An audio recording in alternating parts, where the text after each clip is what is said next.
Hey, I'm Nathan, and I'm part of the AZ Elite Incorporated group. And for our tech report, we're going to be focusing on when is it worth or most cost efficient of adding solar paneling to your roofing of your home. And so for this report, we're going to be splitting up roles. And so Jake is going to take the head researching position. He's going to be looking up for all the facts that we need, and he even knows someone in the solar company business for putting it on homes, and he's going to be contacting her and getting some good firsthand information on that.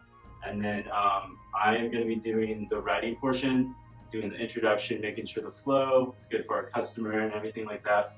And then Kolton is going to be just kind of like doing everything, where he's going to be assisting with the researching, editing the report, making sure it's also has that flow to it, and then doing some data analysis on the side, helping out Kevin, who's going to be our head data analysis, and he's going to be making the graphs and the tables too as well, to make sure that everything's understanding with what we're actually calculating.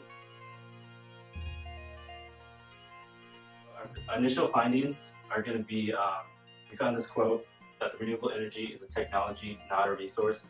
So that means that it's always going to be expanding and not be a finite amount, which is basically what fossil fuels are. We only have a limited amount. So right now, there's a transition happening with like the US, China, the UK, where they're moving from fossil fuels and looking more into renewable energy because it's going to continue to get better. So we found that when solar panels double in their usage, the cost of energy is going to decrease by about 19%. And some of the facts about solar panels that we found are the lifespan of solar panels will be 25 years, and that's going to create a lot of benefits for the environment because there's no emissions. All right, so after initial findings, we found that we ran into some obstacles, and one of them was the type of house that is going to be using solar panels. This could range from a 1-bed to 1 bath all the way to a 4-bed, 4-bath house. So the type of home is obviously the bigger the house, the bigger the electricity bill every month is going to be. So we need to find, the type of house that most people living in Arizona is going to have. Also, a big thing with solar panels is going to be the weather.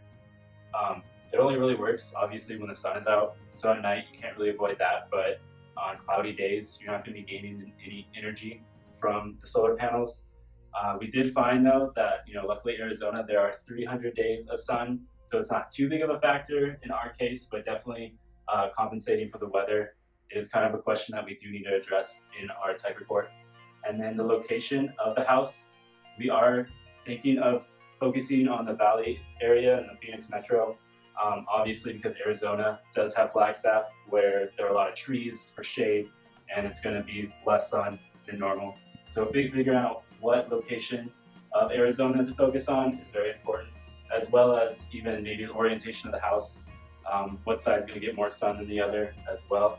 And then also we need to figure out what type of person is going to be able to buy this type of investment, because there is a big upfront cost and not everyone is going to have that type of money available to use to buy the solar panels. So we're thinking that maybe the upper class and middle class will be looking for this type of investments. We still have some questions left to answer, whether or not to use APS or SRP in our analysis, and then what types of solar panels are out there and what benefits do they offer.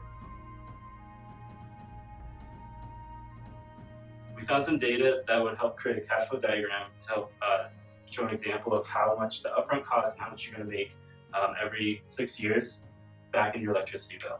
So we found our upfront cost is going to be around $10,000 at year 0. And then every 6 years, you're going to have $6,000 in savings on your electricity bill.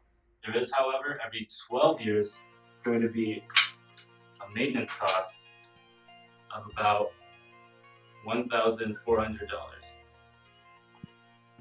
So using this, we'll have to create the present value of all of your savings and this maintenance cost to find if it's really worth to pay now the $10,000 or pay later